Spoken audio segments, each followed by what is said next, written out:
Have the injury report. We have a starter that has been ruled out and really sucks as we continue to be unable to have a continuity, a consistent continuity with the offensive line. We're going to get into it in this video. Another player ruled out in this game, but it's for the defensive line. Let's go ahead and get this thing started.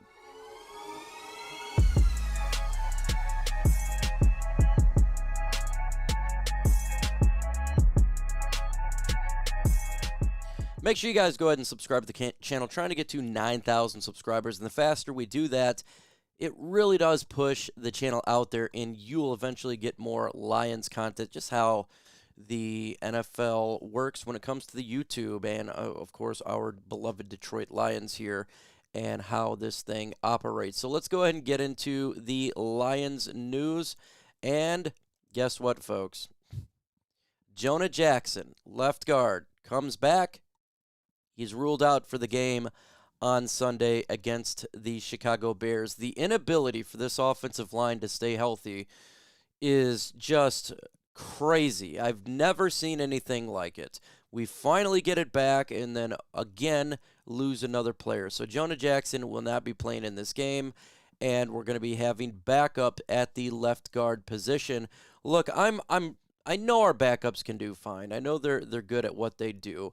But at the same time, at some point, we got to be able to have this offensive line from week to week play together. It's just the injuries when it comes to these players is something I've never seen before. I don't know what it is, what they're drinking there, but Jonah Jackson not playing in this game, and we're going to have to go to a backup role.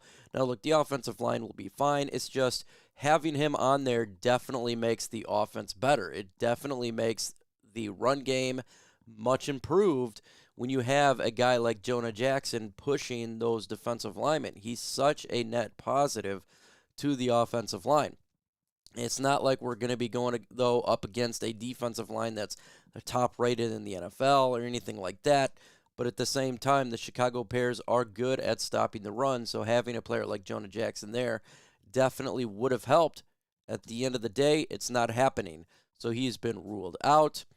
That sucks. It really does suck. But again, it's nothing new to the Detroit Lions fan base. We've been dealing with this for years. The inability for cohesion has just been there, and we know we can rely on backups, whoever it's going to be out there. If it's Skip, it's Onwuzurike, or Sorsdale, whoever takes that left guard position, we know they can hold the fort down for this game, absolutely no doubt about it. And if they have to be used again for Thursday's game next week on Thanksgiving, I think they will do an admirable job, is what they have been doing so far this year. But it does hurt, because at some point, we got to be able to be consistent. You have to be consistent. We have to have consistent offensive line play to be good. We don't have to worry about it right now, right? The Bears or the Packers, to me, are not teams that is going to come out here and dominate us. But when you are going against, in the playoffs, against the Philadelphia Eagles with their defensive line, or the San Francisco 49ers when their defensive line, these guys got to be in those games. It has to be. When you're doing strength on strength, you got to have the best of the best out there to stop these guys, because we win in the trenches and we lose in the trenches. And so, Jonah Jackson, rest up. Make sure you're good to go when we really need you. And it's probably more the New Orleans Saints game and after that. So rest up, get better. We got to have you out there. You got to be able to perform when we need you in the bigger games. Isaiah Buggs is out as well. He won't be playing in this game. He's been dealing with an illness. I don't know what the illness is. Remember Khalil Dorsey? He was sick for a month and had a really bad bug. Really bad bug, and it sucks, getting sick like that. So I wish Isaiah Buggs nothing but the best, no pun intended about the bug there. Rest up, big fella, and, take care of yourself. It's not a lot you can do when you get really sick. And so hopefully it's not as serious as Khalil Dorsey's illness was, but hopefully he can rest up. I can tell you I've had meningitis before. Meningitis took me out for a month, lost 20 pounds. It was a really bad sickness that took me to my limits. and I'm sure a lot of you have dealt with the COVID-19 stuff. I have as well. So we don't know what the illness is for Isaiah Buggs, but I'm praying for him, man. There's nothing you can do about it except for weather the storm, and it sucks feeling sick. So and thankfully, the Detroit Lions are pretty good when it comes to the interior of the defensive line. So you have other individuals that can fill in for Buggs, but we like Buggs. I like Buggs a lot, and rest up, buddy. We don't need you to be sick like that. Now we know Amon-Ra St. Brown, he played when he was sick. I think there's a difference between obviously having like a flu-like symptoms or something more serious like COVID-19 or in my case that I had was meningitis. That is a completely, and Khalil Dorsey had a really bad sickness. So rest up. We need you guys, they're the more important games, right? We're talking about after these 2 weeks. I think we can hold the fort down. So even if Buggs is not playing on Thursday next week, I think that'd be fine. Again, the Bears and the Packers, I think the Lions can easily take care of business without those two. And that's the importance of the depth chart. We have Afutu Malfanu, who's questionable, is dealing with the hand issue. He's not a starter, but look, he's been dealing with injuries throughout his career. So if we do need him, great. We really don't need him, though, in all honesty, right now. But it's good to have all our guys be healthy. So take care of your hand. Afutu Malfanwu, not listed on the injury report here. And as Frank Ragnow's not, he didn't practice on Wednesday, right? No big deal. He's been dealing with the toe stuff for a long time. This is normal for him. He'll be good to go on Sunday. And I think he's probably the most important piece of all the players that were injured, obviously, because he helps Jared Goff out with the calls, and he's really good at blocking and opening up the holes in the middle. Very important piece. Khalif Raymond, ankle, good to go there. Donovan Peoples-Jones, favorite one on here is him, and he's going to be making his NFL debut, most likely, on Sunday.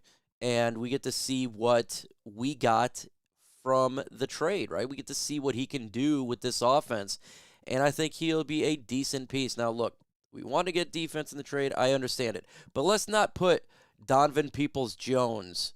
Well, we didn't get a edge or this, so who cares about Donovan Peoples-Jones? No, look, it's two separate things here. So we want to see what DPJ can do in this game, and try not to blame him because we didn't get an edge rusher or someone on the defense. Still want to see what he could do. I think he's going to be a good piece, especially nearing the red zone, trying to get red zone touchdowns with his physical stature. That's going to be really good. He's also a guy that can get and break the back end of a defense, so maybe we'll get some play action with Donovan Peoples-Jones out there. And if it's a 50-50 ball, I do think Donovan Peoples-Jones come down with the ball. He's a big physical guy. That's what we like about him, and can't wait to see that. Can't wait to see that. Levi Onwuzurike, he is good to go as well. So if Buggs can't play, Levi comes in, right? And maybe he's going to be part of the game plan. And he's been dealing with injuries throughout his tenure as a Lion. And anytime you can get him in there is a positive, right? So it's good that the Lions are getting healthy besides obviously Jonah Jackson. That sucks that Noah Sewell's not going to play. I'd love to see Noah Sewell versus Penei Sewell. Maybe we'll see it when we go back to over there in Chicago because the Oregon prospect and Deontay Foreman, ankle. Now, if he can't play for the Chicago Bears, that's a big deal. He's actually been a big part of their offense. He's really a big deal over there. He's dealing with an ankle injury, so that's one to monitor. Tremaine Edmonds' knee, he returned to practice limited on Friday. That's their linebacker who they picked up in free agency. He's pretty good. And Jack Sanborn, ankle and illness, missed Friday's practice. He's actually been really good for the Chicago Bears, so they're dealing with some linebacker issues. I think if these guys can't go, I think the Lions are going to exploit it. Even if they're there, I think they exploit it, but those two specifically has been a big part of what Chicago's doing defensively. Jack Sanborn as of late due to other injuries. So potentially if he can't play, look, 3 linebackers, folks. That's a big deal. So they're trying to stop the run over there, right? And when they deal with their linebackers to help stop the run, And that's what they've been doing in Chicago. I think they're the third best run stuffing defense in the NFL. You don't have all those guys that help stop the run, and you got an offensive line like the Detroit Lions and the two running backs in David Montgomery and Jahmyr Gibbs. Look out. And especially Montgomery, who is going to enjoy going against his former team, who I'm sure he wanted to re-sign with them, but they're like, you know what, he's not important. So he goes to Detroit. And you know there's going to be a game plan for him to smack up the Chicago Bears, and he's going to get his in this game. So that's going to be really fun to watch. So all in all, that is the Detroit Lions injury report. We'll be monitoring, obviously, the Jonah Jackson thing the most, and it's because it's part of this offensive line. And so dealing with that wrist injury, dealing with an ankle injury, we'll see. But he's ruled out for the game. Make sure you guys go ahead and hit that subscribe button so you don't miss out on latest Lions news and rumors. With that said, folks, adios.